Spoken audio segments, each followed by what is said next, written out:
steps into it. Pass is caught. Diggs! Sideline! Touchdown! Unbelievable! Pass is intercepted at the goal line by Malcolm Butler. Unreal. Touchdown! Kansas City! Damian Williams runs to immortality and will be remembered forever in the Chiefs' kingdom.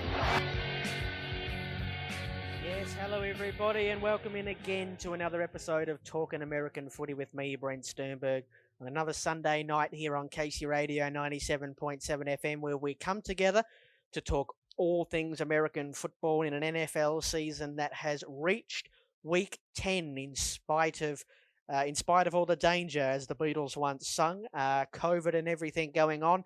When we come together last week, it was quite a hectic week in terms of the week that we had with COVID testing, positive tests that is, and facilities being closed and the like. This week has been a little bit more quiet on that front, although not all that more quiet. I must say there was in the last period of testing, there was a total of 56 employees, including 15 players and 41 staff members, who returned confirmed positive tests. That was between the period of November 1 and November 7, and that's more than twice the total of any other period, which was 26 confirmed positive tests between September 27 and October the 3rd.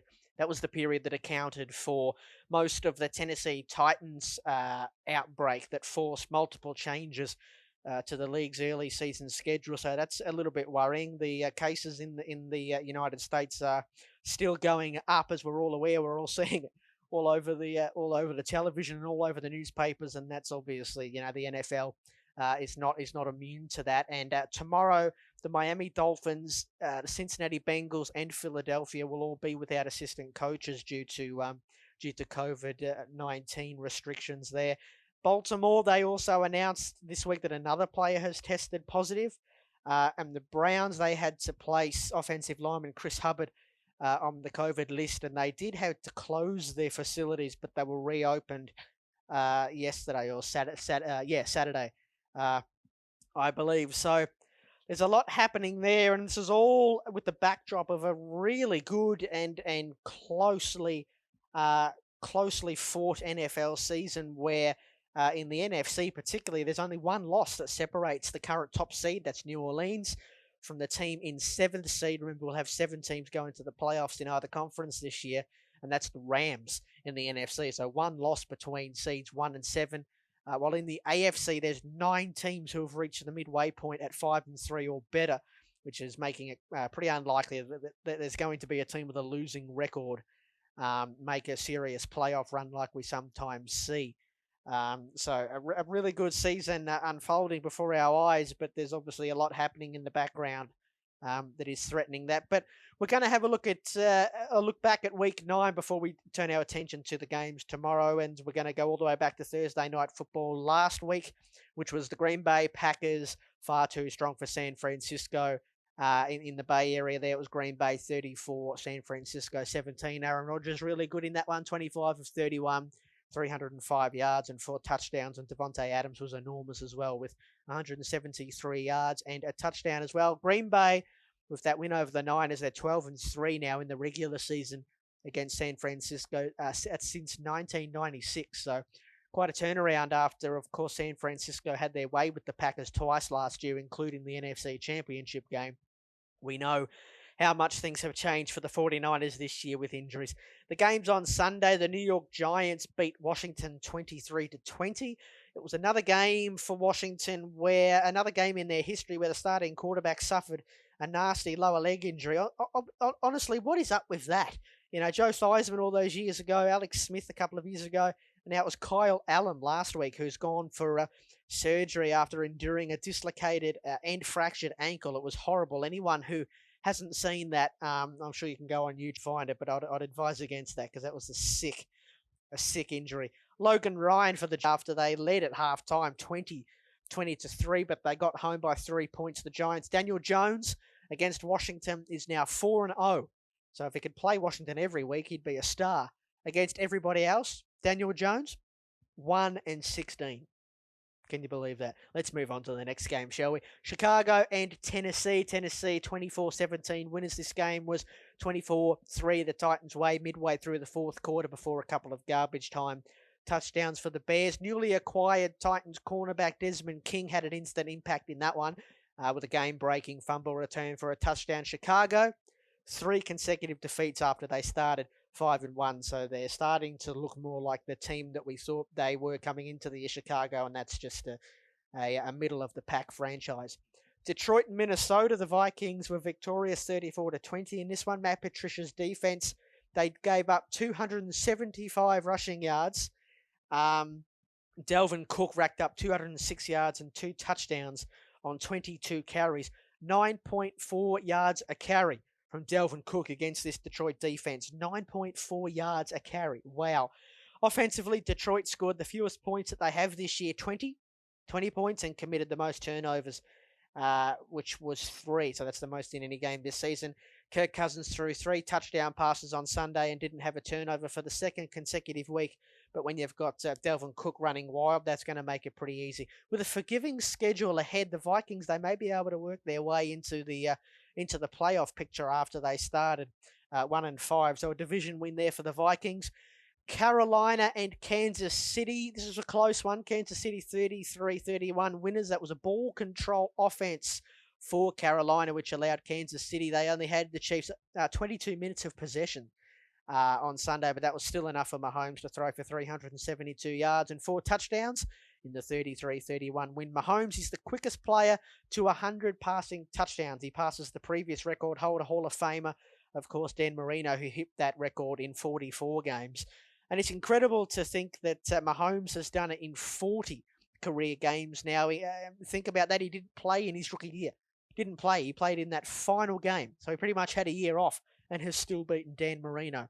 In this one, Tyreek Hill and Travis Kelce finished with a combined 272 receiving yards and 2 touchdowns. The defending champs, the Chiefs, they hit their bye week this week in a good position to go back-to-back.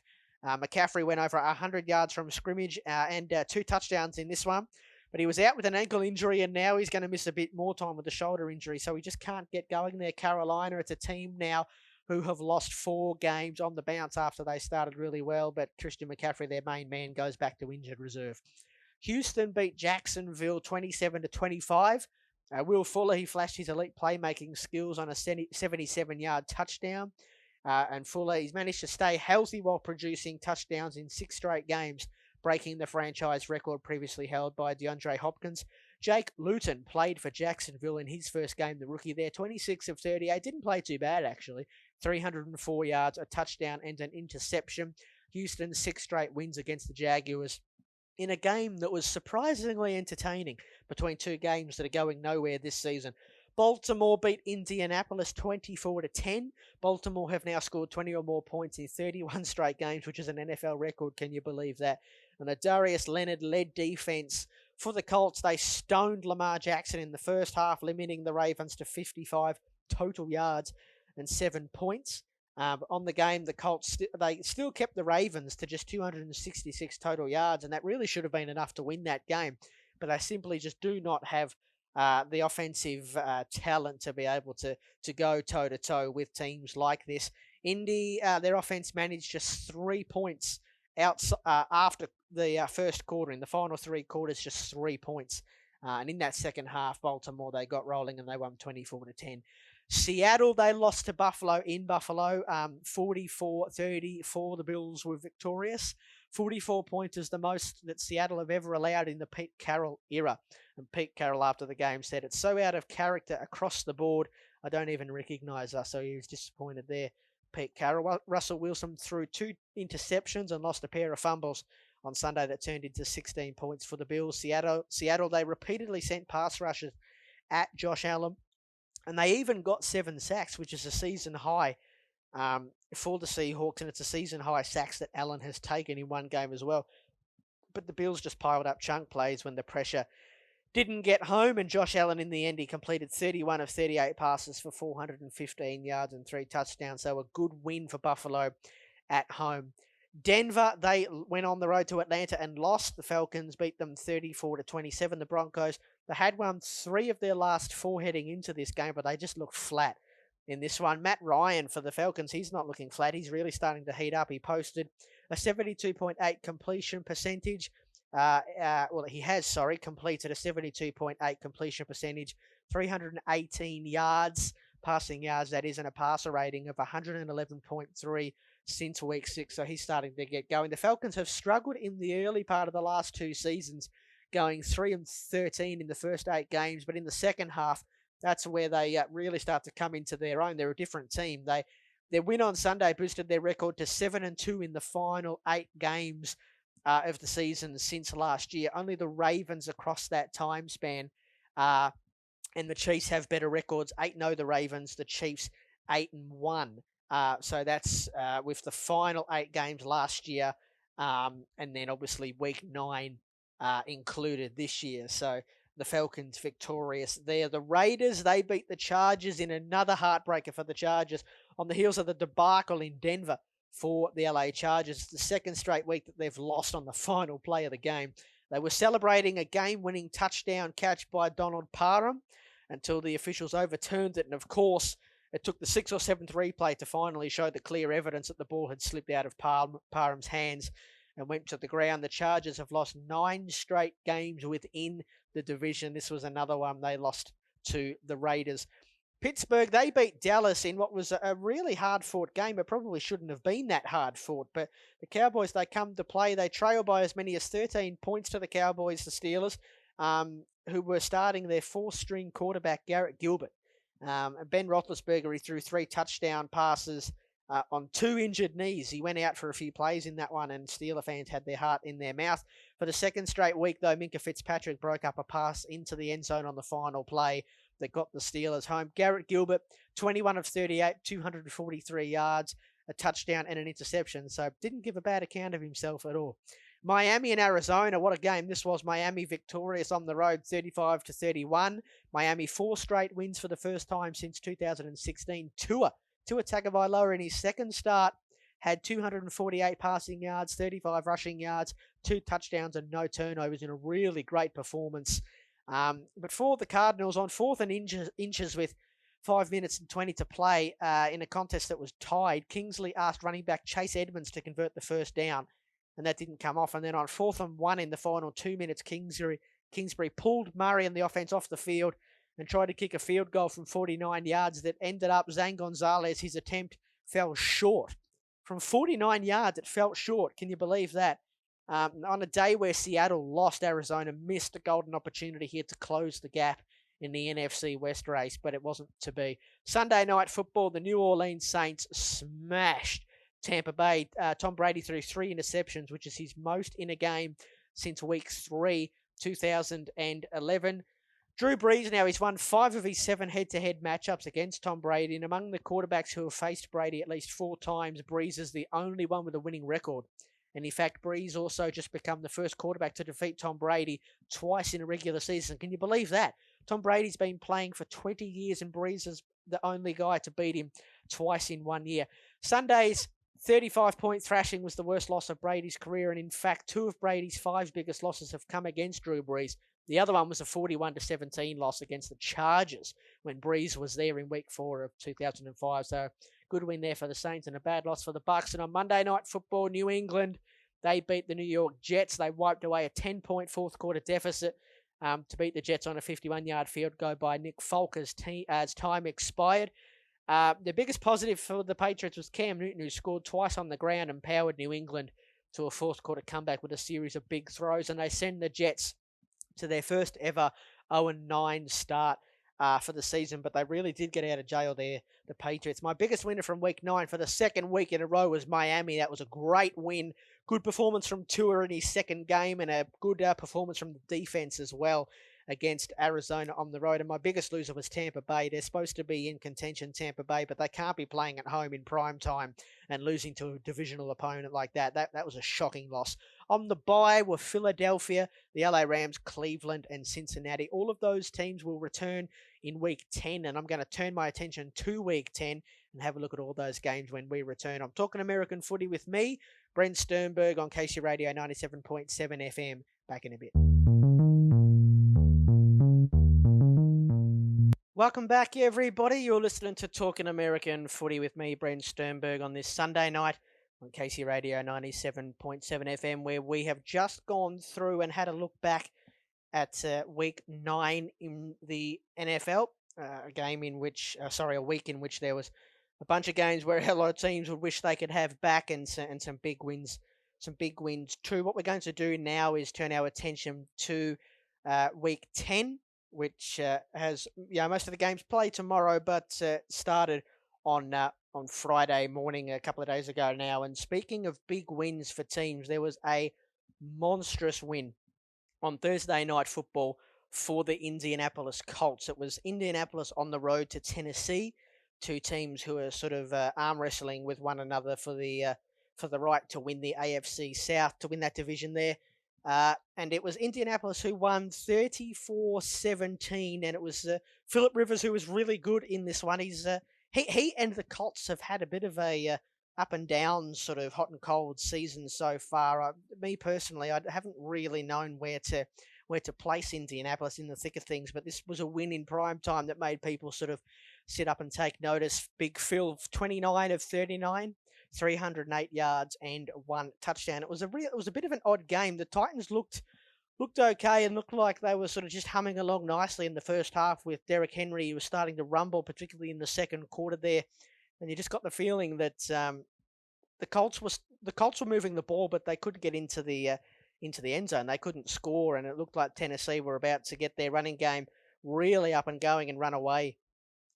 All pun intended, run away from the Indianapolis Colts. They led the Titans 17-13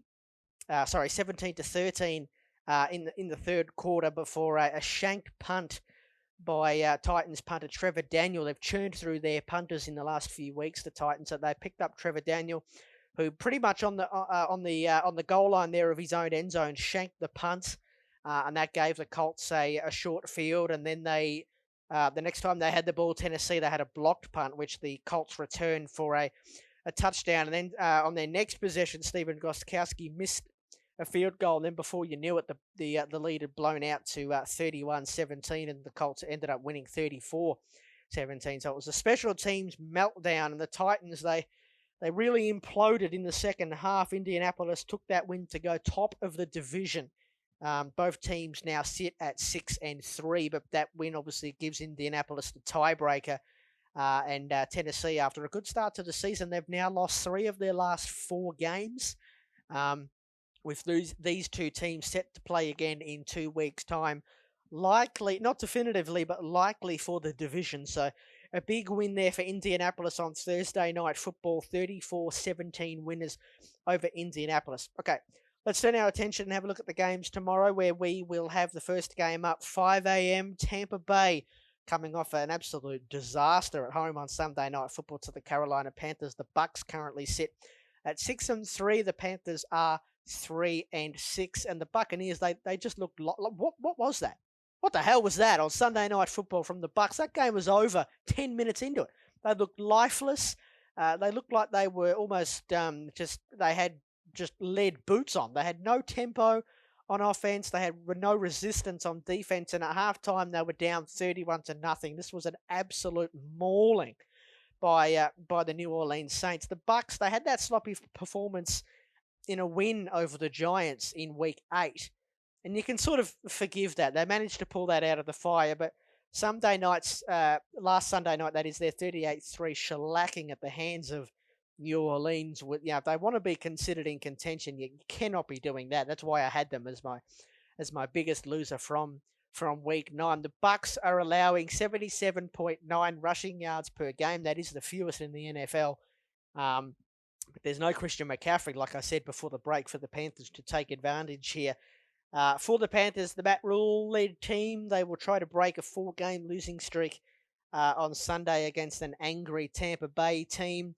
The Bucks did win this game between these two earlier in the year in week 2, I think it was from memory, 31-17. The Bucks winners. That was in Tampa Bay. This one is in Carolina. And I'm not sure who to pick, to be honest, because I've been pretty high on Tampa Bay, and I pegged them as the best team in the NFC only a couple of weeks ago, and then they just dished up that crap on Sunday night. That was one of the worst performances I've seen this season. That was dreadful. So I'm going to pick Carolina. They haven't really given me any faith either. Like I say, they've lost their last 4 games, I should say, but at least they were competitive against Kansas City. So I'm going to pick Carolina at home. The next one up, Houston at Cleveland. Houston, who are 2-6, Cleveland, who are 5-3. This one is in Cleveland. The post-bye schedule sets up well for the Browns. They were on the bye last week, and now they have matchups against coming up in the next 3 weeks against teams under 500. The Texans in this one. Then they play Philadelphia, and then they play Jacksonville. So here's a chance for the Browns to tick off some wins before they come back into divisional play and play some teams that have already beaten them, including obviously Pittsburgh and Baltimore. After the win for the Texans last week over Jacksonville, Deshaun Watson said it would have been hell if they would have done that for sure. Talking about, of course, the possible trade of Will Fuller. I don't know really if he was ever on the trade block, but some people around the league were talking about how there was some interest in Will Fuller from some wide receiver needy teams. And well, there might be, because when he's fit, he's a really good wide receiver, Will Fuller, and we saw that last week when he torched Jacksonville. Houston, they are allowing 159.5 rushing yards a game, which is the most in the NFL. Nick Chubb is back. I think he's back for Cleveland. Kareem Hunt, at least, is playing there, and I think that could be a bad matchup there for Houston. I think Cleveland will get another win at home in this one. Washington at Detroit. Washington, who are 2-6. Detroit, who are 3-5, and at home again, the Detroit Lions, where they have not won all year. So they'll be trying to get their first win over a Washington team who are having another poor season. Alex Smith, he threw his first touchdown pass last week since 2008. After he come in to replace Kyle Allen, although he did throw 3 interceptions, and he's going to be a starting quarterback again, which is incredible. After everything that he's been through, I certainly didn't think that he would be starting again in the NFL, and now he is 2 years after that horror leg break. And good news for Washington, Alex Smith as a starting quarterback has never lost to Detroit. So take that for what it's worth. The big question here for me is Kyle Allen, has that horror ankle injury, and now they bring in Alex Smith after everything that's happened to him. What does this all mean for Dwayne Haskins, who was obviously the first-round pick only last year? I mean, you have to say that this means that he's been buried in the depth chart, and they have no real intention to play him. So, yeah, what does that mean for him going forward? I feel like, and I know this is the regime that didn't draft him, and I've been calling for him to be benched as well this season. But I think that towards the end of the season goes down the toilet like it looks like it already has, even though they're really only a couple of games out of the division, Washington, with 2 wins. I feel like you sort of need to bring him back and play him. I've said that a couple of times, and I think that they need to do that. Dalvin Cook against Detroit last week iced the game in the fourth quarter with a 70-yard run, which looked really easy. And the reason it may have looked easy is because Detroit only had 10 players on the field. 10 players on the field with Dalvin Cook lining up to run down your throat. That's how well they're going on defense. The Lions don't have a win within the division since 2018 and have followed a 2-game winning streak with a pair of disappointing losses. And like I say, they're yet to win at home. I do think they will win this one, though, Detroit. I honestly and truly think that they are a better team than Washington, and they've got to win at home some point. So I think they will. I think they will beat Washington in this one. Jacksonville at Green Bay is the next one. This is a lopsided one. The schedule suggests so. At least Jacksonville 1-7. Green Bay 6-2. This is at Lambeau Field. Green Bay turned the tables on San Francisco with a big win after being blown out twice last season, including the NFC Championship game. Aaron Rodgers and Devontae Adams made sweet music again as Rodgers connected with his star wide receiver 10 times. 173 yards that turned into. with a score on 12 targets. Marquez Valdez-Scantling as though also come into the fore. He had only two catches, but 53 yards, and both of those catches resulted in touchdowns. So if they can get him start to being involved in this offense with Alan Lazard, who hopefully can pick up where he left off before he went to IR, I think, injured reserve with a core muscle injury, then the Packers should be locked and loaded on offense down the stretch run in the season where they have their sights set on a fifth Super Bowl trophy. For the Jags, Jake Luton will start again. Doug Marrone previously said that Minshew would not automatically regain his starting role when his injured thumb healed, which puts Luton in prime position to ultimately battle it out or win the battle to the job there for Jacksonville, which is likely going to be the job of backup quarterback next year when they inevitably spend an early pick drafting their quarterback of the future, which I and a lot of people expect them to do. And I expect that to be, you would think, either Trevor Lawrence or Justin Fields, with Jake Luton or Gardner Minshew backing them up. So interested to see how Jake Luton goes against the Packers defense and a Packers team that's playing really well this year. I don't think you can go past Green Bay at home. And the final game in the early time slot, we don't have too many games in the early time slot this year, only 5. This week, I should say, only 5. And this final one is Philadelphia and the New York Giants, two teams who only played a couple of weeks ago on Thursday Night Football. And Philadelphia come from behind late in that one to win. They're 3-4-1 Philly. And leading the division with that record approaching week 10. That's crazy. And the Giants are 2-7. Philadelphia have won 8 straight games against the Giants, including the game earlier this season. Carson Wentz, he's reached the Eagles' week 9 bye last week, leading the league in turnovers with 16, interceptions with 12, and sacks that he's taken 32. And he has not been accurate or explosive. In most years, that sort of play would have ruined a team's season, that sort of play from the quarterback position. But instead, in the NFC East and in this crazy year in 2020, they're in first place. Of course they are. The Giants, who are 2-7, but with a win here, they'll be just one win out of the first place in the NFC if they can find a way somehow to beat the Eagles in this one. So they are the early slate of games. Let's take another quick break here on Talkin American Footy, and when we return, we'll come back and have a look at the mid-afternoon games, including Sunday night and Monday night football. When we return on KC Radio 97.7 FM, you're listening to Talkin American Footy with me, Brent Sternberg, back in a bit. Welcome back, everybody. You're listening to Talkin American Footy with me, Brent Sternberg, here on KC Radio 97.7 FM on this Sunday night, where we're previewing Week 10 in the NFL. Before the break, we went through all the games.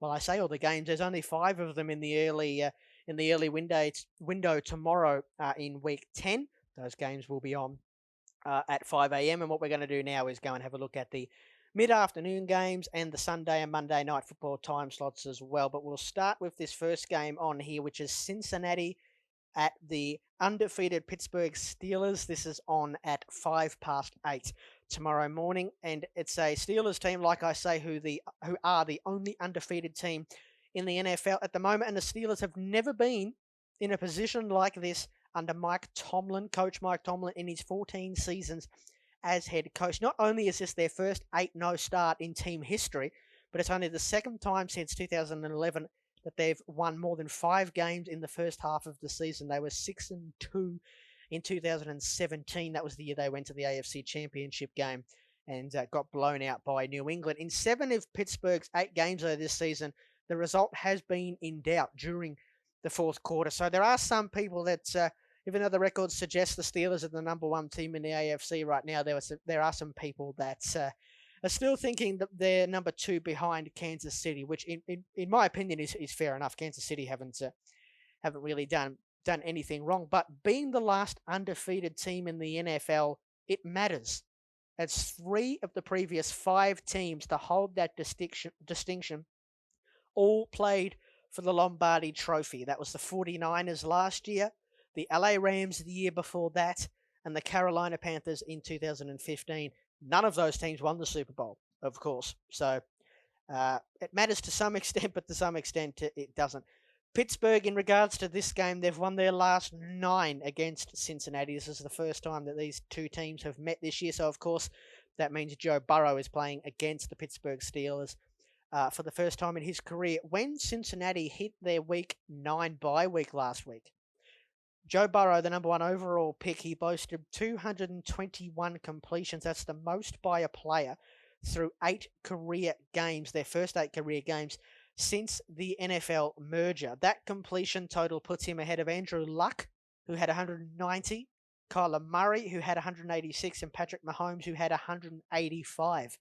So he's having a great start to his career, Joe Burrow, for the Bengals. The Bengals, who signed Tack McKinley this week, who was discarded from the Atlanta Falcons, former first-round pick, of course, Tack McKinley. So he's going to come to Cincinnati and try and help with their pass rush. They're in Pittsburgh, the Cincinnati Bengals. I think this is going to be a good game. I think that this is going to be a game that goes to the end. And I really like the Bengals, and I think that they're improving more and more as the year goes on. And they found Joe Burrow, who like I said, has had a really good start. But I think the Steelers will be too good in this one at home. The next game, this is also at 8:05, I believe, or this might be the 8:25 game. Buffalo at Arizona. The Bills 7-2, Arizona 5-3. The Bills have won 3 straight, and that record of 7-2 is their first time that they've been 7-2 since 1993. So this is a really good start for the Bills. Josh Allen threw for 154 yards in the first quarter alone last week, which is a career high, and he added a rushing score in the fourth quarter that effectively sealed the game against Russell Wilson and the Seahawks at 7-2. The Bills are extremely likely to make the playoffs, but they do have tough games left. This one against Arizona, and they are also yet to play Pittsburgh as well. It's very possible that the division could come down to their Week 17 matchup against the Miami Dolphins. Who knows? Buffalo have won 6 of their last 7 against Arizona. Admittedly, these two teams don't play all that often, once every 4 years, but they do have a good record, the Bills, when they play against the Cardinals. Kyler Murray, he's the first ever player to pass for 2,000 or more yards and rush for 500 or more yards through 8 games. So he's having a really good start to this season. And Kyler Murray, he accounted for 4 touchdowns on the day and set a career high with 106 rushing yards last week in a disappointing loss to the Miami Dolphins. Now they have the Buffalo Bills come to town, do the Arizona Cardinals, and I think that they are going to win this game at home. Arizona. It's funny, they actually have had, I think they've got 3 of the AFC East teams all lined up in a row. Miami last week, Buffalo this week, and then I think they go and play the Jets, next week. Or have they already played the Jets? I think they've played the Jets. I think they play New England next week. So they've got the AFC East teams in a bunch. This will be an exciting game. I think there will be points in this one. And 2 really exciting quarterbacks, Josh Allen, a 3rd-year guy, and Kyler Murray, a 2nd-year guy. So there could be fireworks in this one. I think Arizona will win a close game here in the desert over Buffalo. Denver at Las Vegas. We've got another division game here in the AFC West. Denver 3-5, the Raiders 5-3. After falling down by 21 points in the 3rd quarter last week, the Broncos made a valiant comeback effort. And the Drew Lock and the Jerry Jeudy combination looks quite promising. They come from behind, of course, last week, the Broncos, but didn't quite get the job done against Atlanta. Now the Broncos face an extremely challenging back half of the schedule to Denver, with 6 of their 8 remaining games against teams who are right now at this point in time 5-3 or better. So I can't see them winning too many more games, the Broncos. The Raiders, however, they've got a grand total, can you believe this? A grand total of 1 tackle for loss from an interior defensive lineman at the midway point of this season. So what do you think their number 1 priority when draft time comes around might be? I wonder. The Raiders, they had a tough 2 weeks with the Broncos and Chiefs coming up. although they are at home in both of those games at Allegiant Stadium over the next 2 weeks. Denver, they've won 12 of the last 17 against the Raiders, but I think the Raiders at home in this one will be too strong, and they will go to 6-3. I think that's my prediction anyway. The LA Chargers at the Miami Dolphins. The Chargers, who are 2-6, and the Dolphins, who are on an absolute tear this season. There's something happening here. There's something happening with the Miami Dolphins. It's a team that had not really anyone talking about them coming into the season, but there's some good things happening with Miami. It's the battle of the second and third quarterbacks drafted in April this year. Remember, Miami took Tua, 1 pick ahead of Justin Herbert. So let's see how that plays out. The Dolphins, they're boasting their best record through 8 games since the 2014 season. Miami have strung together 4 straight wins, something the franchise hasn't done since the 2016 season. And they tied the Chiefs right now for the 3rd longest active win streak in the NFL this season. Of course, the Steelers have that distinction. They're undefeated. They have 8 wins, and the Saints have 5 this season. So they're tying the Chiefs for the 3rd longest with 4. The Steelers at the top with 8, of course, being undefeated. The Saints with 5, and then the Chiefs and the Dolphins with 4 wins in a row. The Dolphins' offense is averaging the 2nd most points per game in franchise history, 27.8. And it's behind only the 1984 team, which was led by, of course, the great Dan Marino, who won the MVP award that year. That year, the Dolphins were averaging 32.1 points per game. And the Chargers, oh my God. The LA Chargers, is this franchise cursed or what? The way that they have lost these last 2 games is incredible. Only this franchise could do it with literally the last play and in the last seconds. The game against the Broncos, where KJ Hamler caught that last pass of the game where it went to review and the Chargers had to wait around and eventually the call come in. And they led that game as well, I think, by 17 points or something. It might have been 21 points. They had a big lead, in any case, and then threw it away. And then last week against the Raiders with that last pass at the end of the game, and it was a touchdown. They thought they had the win, and then of course it took like 400 reviews to see that, oh no, the ball hit the ground, man. The LA Chargers, you can move cities, you can change the uniforms, you can build a brand new beautiful stadium and play in a brand new beautiful stadium. You can change the quarterback that a lot of people like, but man, there's only one logical explanation with these LA Chargers and why they have such bad luck. And that is that this franchise was founded on an Indian burial ground. That's the only logical explanation for this team to have so much bad luck late in close games. Anyway, they don't have that bad of a last stretch coming up.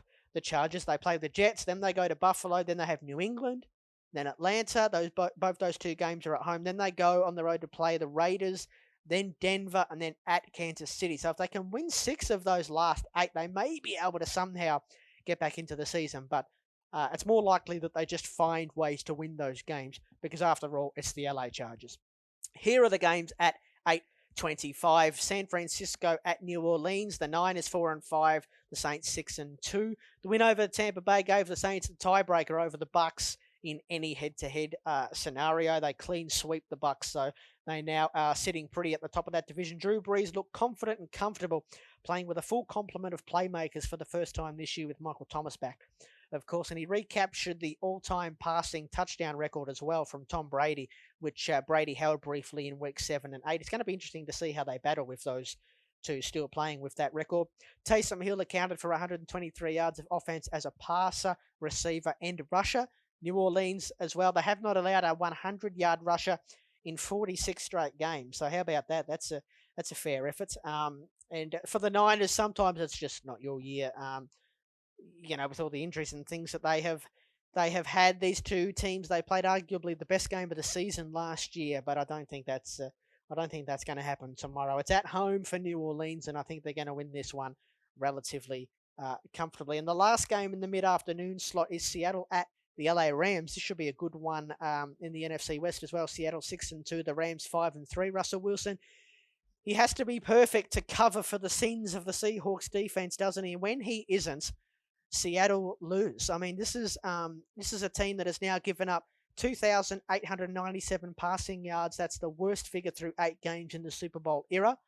Buffalo quarterback Josh Allen became the third player this year, joining Dak Prescott and Matt Ryan to pass for more than 400 yards against the Seattle defense. This is a team that are in contention by record. I think they're sitting currently with the second best record in the NFC. Let me just have a look here. In the NFC, I believe so. Anyway, number one, the number one seed currently. 6-2, but they're they need Russell Wilson to play perfect, and if he doesn't, then they lose. So they're in contention, but they're not a real contender, I don't think. The LA Rams, they've won 4 of the last 5 versus Seattle. They play really well against the Seattle team. The Rams host the Seahawks on Sunday and then travel to Tampa Bay in week 11. So a nice little test of these couple of weeks for the Rams. I think the Rams at home will beat the Seattle Seahawks. On Sunday Night Football, Baltimore at New England. Baltimore 6-2, New England 3-5. Lamar Jackson, he said, "I will just say the devil was busy this week for us, and we just overcame it after they managed to beat the Colts. It was an 8-day stretch, one that included a bit of defeat to the Steelers. Then they lost Ronnie Stanley for the season. Marlon Humphrey had a positive test, and they had a whole bunch of players who couldn't play because they were close contacts." He also stated, Lamar Jackson, this week that the defense are calling out their plays, which I don't really know what to make of that. To be honest, I mean, maybe you can just hear them because the stadiums are empty. Anyway, if they're calling out your plays, that doesn't mean that they can stop you. Just beat them. Lamar, he's won 25 of the first 30 games of his early career, which ties the Super Bowl record, and they absolutely dominated the Colts in the second half. They're the Ravens. For New England, it was a win that showed their character while also reminding the football world that this is a team, the Patriots, who are just a middling team now, and they can be beaten by anybody, and it's not the team that's the franchise that they used to be. So I think Baltimore will have a comfortable win there on the road on Sunday Night Football. Monday Night Football is Minnesota at Chicago. Kirk Cousins has never won on Monday Night Football. He's 0-9, but I do think he will get a win here on Monday Night Football. Cook, he's played only 6 full games this year, Dalvin Cook, but topped 199 yards from scrimmage in all 3 of them, with 478 scrimmage yards in the last 2 games. Can Minnesota get back into the season? They've got Dallas, Carolina, Jacksonville, Tampa Bay, Chicago, New Orleans, and Detroit, so maybe they can win some games there. And the Bears, they only had 3 combined points on their first 5 drives that reached the Titans' territory last week, and they still almost got back into the game with some garbage time points. Matt Nagy has handed over the play calling to Bill Lazor. So there's a little bit of news, and maybe the Bears fans don't mind losing, so they can get as high up in the draft as they can to perhaps get their hands on a rookie quarterback. Anyway, it's Minnesota at Chicago on Monday Night Football, and I think Minnesota will win that one. The teams on the bye this week: the Jets, Kansas City, Dallas, and Atlanta. So that's the slate of games for week 10. When we come back, we'll have a look at college football and answer your questions as well, guys, when we return on Talkin American Footy with me, Brent Sternberg. You're listening to KC Radio 97.7 FM. Back soon. Hello, everybody, and welcome back to Talkin American Footy with me, Brent Sternberg, on KC Radio 97.7 FM, where we've gone through and previewed week 10 of the NFL, which kicked off on Friday, but we'll have a bunch of our games tomorrow morning. We'll just quickly turn our attention now to college football and what's happening there. We have all conferences back together now. The Pac-12 rejoined last week, although it's a little bit bittersweet because there's been a lot of games postponed, and there were a lot of games postponed last week in the Pac-12. So not all schools have returned, and there's already been there were a bunch of games postponed earlier today. But we'll go back and have a look at college football, which was week 10 in college football as well. Last week, the University of Miami, the Hurricanes, they got out of jail. They beat North Carolina State 44-41. BYU with their quarterback there, Zach Wilson, who is one to keep an eye on. He's a name that I flagged on this program a couple of weeks ago. If he declares, he's looking like he's going to be a top 10 quarterback for sure. So he plays for BYU, and they beat Boise State 51-17. Behind Zach Wilson, BYU have gone to the number 8 ranked team in the nation. So another good win there, or a good win there for BYU. Liberty, who were also ranked, they beat Virginia Tech 38-35. Liberty ranked 22. Northwestern beat Nebraska 21-13. Northwestern are ranked as well, 23rd ranked team there. The Wildcats. SMU, who are ranked 19th, they beat Temple 47-23. Indiana, they're in the top 10. They're ranked 10th, and they beat a struggling Michigan 38-21 in Big Ten play there. Louisiana Lafayette, who have snuck into the rankings, ranked 25. They won 27-20 over Arkansas State. USC back in action with the Pac-12. They got out of jail. They beat Arizona State 28-27, and they've opened their season ranked 20th. The Trojans. Texas beat West Virginia 17-13. Marshall had another good win over UMass 51-10. Oklahoma smashed Kansas 62-9. Cincinnati, who are ranked 7th, having a really good season in the ACC. Cincinnati, they beat Houston 38-10. Florida, they beat Georgia 44-28. So Georgia have now been bumped out of the top 10. Florida ranked 6, Georgia 12. Oklahoma State beat Kansas State 20-18. Oklahoma State ranked 14. Texas A&M, who are having a really good year, they're ranked 5, and they beat South Carolina 48-3. The Aggies going okay. Iowa State, who are ranked 17th, they beat Baylor 38-31. Oregon, at the resumption, I should say, of Pac-12 play, they beat Stanford 35-14. The biggest winner in college football last week, though, was Notre Dame. They beat Clemson, who were ranked number 1, and they've now been bumped back to number 4. Notre Dame have jumped them to number 2. So they won in overtime 47-40, Notre Dame. Ohio State ranked 3. They beat Rutgers 49-27, and Coastal Carolina, who are having a good year, they are ranked 15, and they beat South Alabama 23-6. The number 1 ranked team in the nation, it's a familiar team, it's Alabama, but they had their game this week postponed. So they didn't actually play earlier today, but I'll have a little bit more to say on what happened in college football today next week. As I will have a look now at the questions that you guys sent through to me on Twitter. If you want to send questions through to me, I can be found on Twitter at theboylives_26 if you want to find me and send me through some questions. And just quickly, while we're on the college football front, I had my first mock draft, or the top 10 anyway, up on my Twitter and Facebook. Talking American Footy has its own Facebook and Twitter page. So if you want to jump on there and have a look, I've got my first top 10 of the season. So if you're a fan of a team who has sucked through the first half of the season, get on there and have a look at who I see, or who I have your team picking. Okie dokie, to the questions, and this question from Brad, the first one up this week. Do you think this season there will be the year we will get a team outside of the top 2 seeds make the Super Bowl? That's a good question. We have not had a team outside of the top 2 make the Super Bowl since Baltimore did it in 2012, I think. So that was Super Bowl 47. That was the year Baltimore, of course, beat San Francisco. They went into that Super Bowl as the number 4 seed. San Francisco, who they beat, were the number 2 seed. Look, possibly, I think this is a really open year. In the AFC, I really do think you've got 2 standout teams. You've got Pittsburgh, who are undefeated, of course, and Kansas City, who are the reigning champions, 8-1. I feel, barring any drastic changes, I feel like they're going to be the 2 teams that will battle it out in the AFC Championship game and go to the Super Bowl.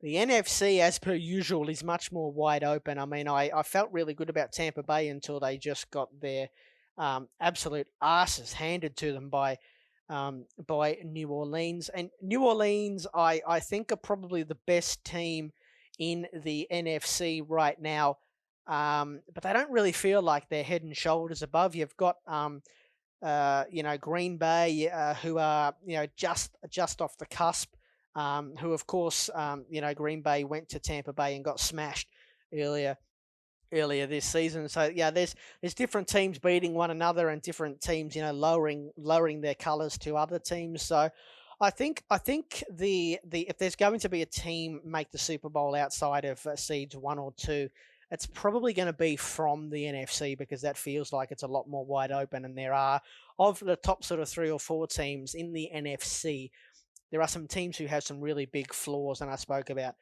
Seattle earlier on. But in the AFC, I can't really see anyone making a run outside of Pittsburgh or Kansas City. I like Buffalo, but I just don't think they're good enough. Indianapolis are the one, maybe, if they can sort of get some more consistency, but I don't think they'll be able to go toe-to-toe with Pittsburgh or Kansas City. So do I think a team will make the Super Bowl this year outside of the top 2 seeds? I'm not sure that'll happen again. It'll happen this year for the first time in 8 years or 8 seasons. But if it does, it'll probably be the NFC. This next question is from William. Who do you think is leading the Offensive Player of the Year award through week 9? I had my awards up on Twitter and Facebook during the week. I have Dalvin Cook. A lot of people sort of think Alvin Kamara, which I think is fair enough. He's had an unbelievable season.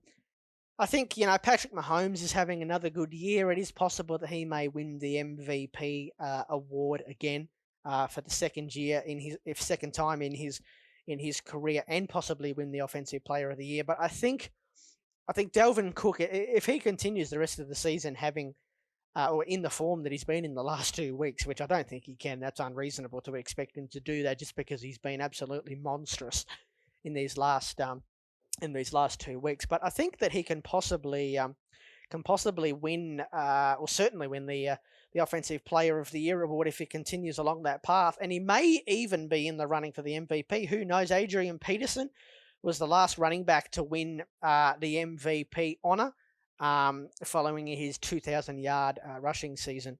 That was in 2012. Could Dalvin Cook, another Minnesota running back, possibly do that? It's probably going to be between him and Alvin Kamara and maybe one of the other quarterbacks, Patrick Mahomes, maybe Russell Wilson, Josh Allen, if he continues to get hot down the stretch of this season. But right now, I think Dalvin Cook is leading, and it's a toss-up between him and Alvin Kamara. If I was to put my money on someone winning it is, my money would be on Dalvin Cook. So that's my answer, William. This next one from Luke. How many more teams do you expect to fire their coach before the end of the season? Well, we've already had a couple. Who have we had? We've had Houston. We've had Atlanta. I think is that all we had? We've had. I can't quite remember. I think Adam Gase will be fired. It's just a matter of when that happens. I think Matt Patricia at Detroit will be fired. It's just a matter of when that happens. Just sort of going through the divisions in my head. I think Mike Zimmer is safe, and I think Minnesota can probably get back into the season anyway. And I think he just signed a big contract extension. Matt Nagy at Chicago will probably be fired. Just continuing to go through the teams in my head. I don't think Vic Fangio in Denver is under any sort of pressure, although you never know. So they're probably the coaches that maybe fired. Doug Marrone in Jacksonville. Surprised that he wasn't fired last year, to be honest. He'll probably be moved on. And then that'll probably be it. So Matt Nagy, Matt Patricia, Adam Gase, Doug Marrone. How many is that? That's 4, I think. They're probably the guys that I think will be moved on. So I think we're going to have from now and through to the end of the season, and then Black Monday as well, some guys fired. And the final one from Carl. Do you see any team doing what Tennessee did last year and turning things around and going on a playoff run? No, I don't. Miami, possibly, but they've sort of, they started, I think, 2-4, Tennessee. Miami have started a lot better than that. I thought perhaps maybe Carolina, but they've sort of fallen by the wayside. So Miami are probably the one team to watch. I can't see any teams that are behind the win-loss ledger now, below 500, turning things around this season. And what Tennessee did last year was crazy. I can't see anybody replicating that. Okie dokie, that's just about me done for this week, gang. Just quickly on telly tomorrow at 5 a.m. on 7, mate, you will find Philadelphia at the New York Giants. And then over on ESPN at the same time, you've got Carolina and Tampa Bay. A little bit later in the morning, you'll have Seattle and the LA Rams at 8:30 on 7, mate, and you will have New Orleans and San Francisco on ESPN also at 8:30. And then, of course, both Sunday night and Monday night football on ESPN, New England and Baltimore on Sunday night, and then Chicago and Minnesota on Monday night football. Enjoy the football tomorrow, gang. I hope all your teams have a win, and we'll be back here next Sunday night from 10 p.m. on Casey Radio for Talking American Football to chew the fat on it. I'll see you then next Sunday night from 10 p.m, gang. Enjoy the footy tomorrow. Bye-bye.